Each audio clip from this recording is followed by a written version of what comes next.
kills you. Samba గారు, మీరు తెచ్చిన సంబంధానికి ఈ సంబంధానికి ఏమైనా సంబంధం ఉందా? అన్ని సంబంధాలు చూసే కదా ఏ సంబంధం లేని ఈ సంబంధాన్ని ఓకే చేశారు. అబ్బాయి చాలా మెత్తగన్నారు, ఇంట్రోవర్ట్ అన్నారు. ఈ ఇంట్లో తప్ప ఊరంతా తిరుగుతాడు. సాంబా గారు, మీరు మాకేం చెప్పారు? అందరికీ చెప్పిందే మీకు చెప్పుంటాను. ఇంతకీ ఏమైందమ్మా? సొంత ఇల్లు ఉందన్నారు, హైదరాబాద్ పెద్ద పెద్ద ఫ్లాట్స్ ఉన్నాయన్నారు. ప్లాట్లు ఉన్నాయి, మా వాళ్ళకు ఉన్నాయి, మాకు కాదు.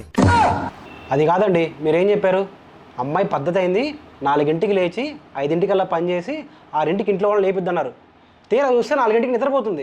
అయ్యో పాపం, 4 గంటలకే పండుకొని 5 గంటలకే లేస్తుందా? నిద్ర ఎలా సరిపోతుందమ్మా? ఉదయం 5ంటికి కాదండి, సాయంత్రం 5ంటికి. అసలు నాది తప్పు అసలు ఈ సంబంధం చేసుకోవటం. ఈ తప్పు కాదు, నాది తప్పు నిన్ను చేసుకోవడం. నీది తప్పు, నాదే. నాది. ఆగండి. 1000 అబద్ధాలు ఆడాను, ఒక పెళ్లి చేయమన్నారు. మీరు చాలా లక్కీ అమ్మా, 10 అబద్ధాలే ఆడాను.